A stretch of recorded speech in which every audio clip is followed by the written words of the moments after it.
This year's Syracuse volleyball roster has plenty of newcomers. 10 of 17 players were not on the roster a season ago. Of those 10, 2 of the most impactful have been Nevada transfers Taya Maeva and Gabby McLaughlin. Their connection has helped them succeed at SU, but extends well beyond the court. Me and Gabby actually knew each other before going into Nevada. We played at the same club leading up to college. So we first met there, and then we got a lot closer at Nevada. She was a freshman, I was a sophomore. That's when we started to get really close. And I think it started like off the court, like when we would see each other like right before practice would start or like during travel trips and stuff. I think like that's where our like friendship connection started, and that kind of like flowed to like on the court. It just feels like I'm playing with my sister, honestly. But it's super great having Gabby on a team because I just feel like she's super consistent and like I really trust her to just get the job done. I think we're just really able to trust each other a lot. So I think, and it makes it like super fun and competitive. So I guess that's definitely my favorite part. Their trust in each other has been instrumental in their success on the court. Since we've played like together in the past, it's like we already know each other so well, and like she knows like what kind of sets that I need and everything like that. So I think that's been super helpful here because like for like new hitters and new setters, like first working together, it can be hard to like establish that connection at first, but like for us it was just like instant. Maeva and McLaughlin aren't just leaders on the stat sheet. They were named team captains ahead of the season. Being captains, we're definitely being pushed kind of out of our comfort zones. Like kind of like Gabby said, I think we're both a little bit more on the introverted side. So it's nice that we can lean on each other. Both have a really strong history of taking on leadership positions in their program and did a really good job there. The duo is leading an SU squad that embraces being underestimated. I mean, everyone kind of looks at us as an underdog, but I feel like that's okay. That just really motivates all of us. Reporting, Ryan Croke, Citrus TV. Hello, everybody. Ryan Croke here with Citrus TV. Outside the women's building, we got a nice little tailgate going on ahead of the breast cancer awareness match. I'm here with Mike. Mike, you want to introduce yourself? Tell us what's going on out here. Sure. I'm Mike, one of the super fans here at Syracuse. Go to all the sporting events. Been at every single football game, including Clemson and SMU this year. So we have a good group of guys. We all became friends over probably about the past decade through SU sports, and we try to get to as much as we can. Obviously, we have lives, we work, we do all the regular stuff. So we saw Coach's call to action the other week. He wasn't happy with the attendance, said that they need to get some noise in this building to help them with recruiting and help the way the season's going to go this year. So we put it out there. Me and Tony talked. We put it out there that we were going to throw a tailgate, typically like we do for football, and we're just going to see what happens. So we got a lot of traction with that. It got a lot of visibility online, and then some of our great donors that we've become friends with over the years, John and Laura Lally, they chipped in. Some of our other big donors chipped in, and we got a good collective pool together and went and bought a smorgasbord of food and said, we'll see what happens. Anything in particular bring you here today?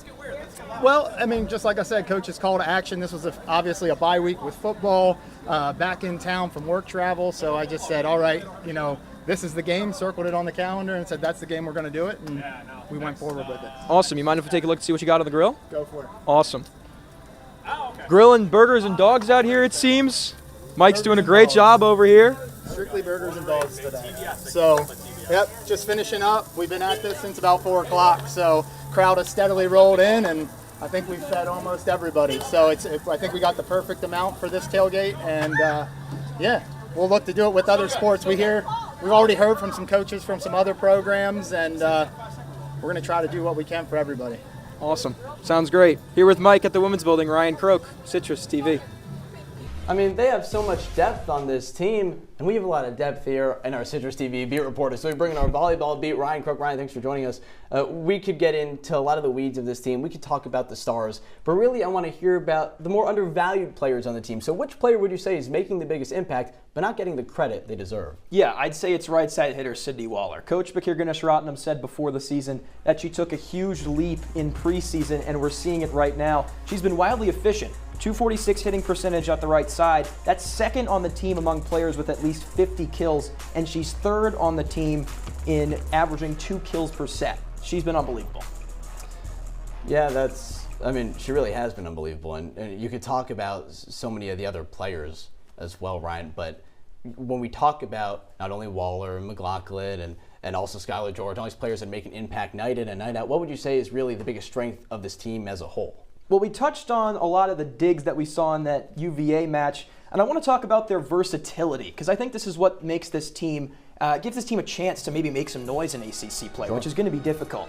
Coach Peter Ganesh-Ratnam has so much talent on this roster that he can thrust into different situations. Middle blocker Soana Leia is great offensively, but he also has a better defensive middle blocker in Zaria Harris-Wadi, and there's so many examples of this up and down the roster. You have Reese Teves, who comes in and leads the team with 17 aces. She really is a service specialist, if you want to call it that.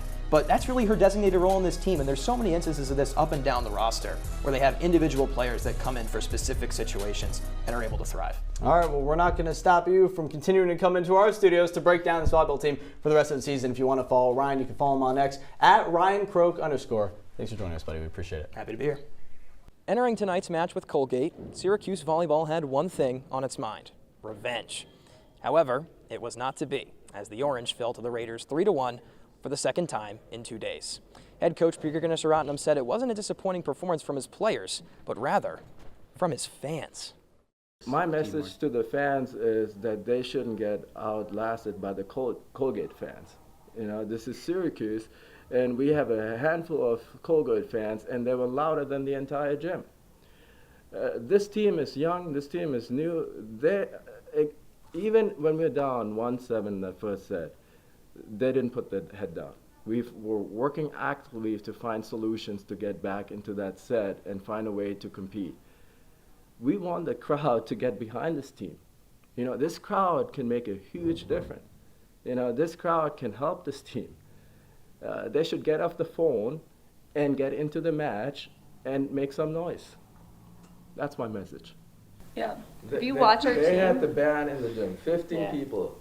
Guess what? Colgate played Syracuse in football. Yeah. And they had 15 people. I have not seen our band in 2 years in our gym. Excuse my language, well, I'm not going to say it, 2 years, right? What are they doing? We have more than one team to support.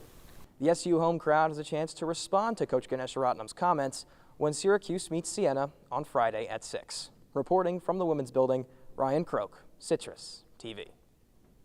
Mulholland, wing three from Saunders, rolls around and falls. Kylie Mulholland continues to impress. 32-point lead for Garnet Valley. Ridley still in single digits on the night. McMenamin, trapped in the corner, has to bounce it off the foot of Addie Adamski to keep it on this end of the floor. It's been that kind of night for the Raiders. Into Henkel from Ogbo on the inbound. McMenamin goes around Adamski. Down to Ogbo in the corner. Trapped by Mulholland and Saunders. Pass gets around Saunders along the baseline. Wojciechowski has it. Saunders trying to fight for the ball. Will be called for the reach as Wojciechowski fell to the floor. And again, Raiders just can't get anything on offense here. It's Jags defense. Not giving up any room for Ridley to operate. Wojciechowski, corner three. Bit short.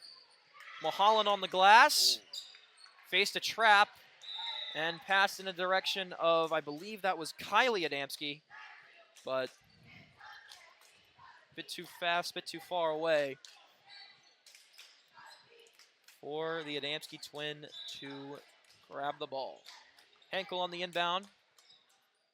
Nice little stretch here for Ridley, keeping the ball on this end of the court for what feels like the longest period of time they have all night. Henkel on the wing, looking for options. Wojciechowski catch and shoot three. That one is butter. That's what Ridley have to do on offense. Got to take advantage of those chances. Only 2 field goals all first half for Ridley. They've got 2 here in the third quarter. Still plenty of time left to play. 40-11 is the score in favor of Garnet Valley. Wojciechowski bounce pass to Henkel. Gets it back. Football pass in the direction of McMenamin, but Mulholland jumped in the passing lane. Mulholland drops it off for Adamski. Off balance in the paint. Bit too strong. Rebound goes to the Raiders. Wojciechowski gets hit in the face. Officials miss it. And it's a turnover. Adamski and one. McMenamin got in the way. And Adamski will go to the line to add to her tally on the night. All that from a Jags defense. She's got and a turnover 13 by already.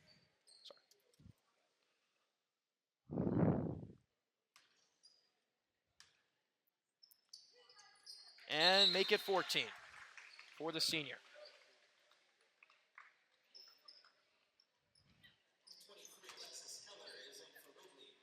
Just seems like an impossible hill to climb for Ridley. Down 32, about 10.5 minutes of regulation time to play. Nate, is there any chance they can put something together? I don't see it. I mean, Jags defense have really shut them down. Raiders can't get anything on offense. I see this staying how it is. Can't really put it much better than that. Just nothing falling for a Raiders team that came into the game hoping to add to its 3-game win streak. But they run into a buzzsaw in the 8-1 Jags. Mulholland, McMenamin made some serious contact on that 3-point attempt. Does not get the whistle. Savannah Saunders there on the offensive glass to come away with 2 points for the Jags. 45-11. Henkel pull up 3. Off the mark, rebound by McMenamin. And we're back on the sideline, getting ready for the second half of action here from Moda Frank Stadium, where the rain is coming down once again, making that turf a little extra slippery, which could be something to look out for, especially for this Jaguar team, already dealing with a lot of injuries. Starting quarterback Tyler Lassick, in what was supposed to be a spectacular return game for him, went down already with injury. He's on the sideline, most likely out for the rest of the game. But perhaps more concerning is the fact that the only running back left in the star-studded running back room who could actually play and was not injured, Dean Kohler, has gone down with an injury. The seen on the sideline with crutches, tape on that ankle, ice on that ankle. Not looking good. So the Jags down to some young people playing in the running back position, looking to fill that void. We'll see what they're able to do. That's something to look out for here in the second half. Garnet Valley holding on to a 7-point lead. We'll have to see what they're able to do.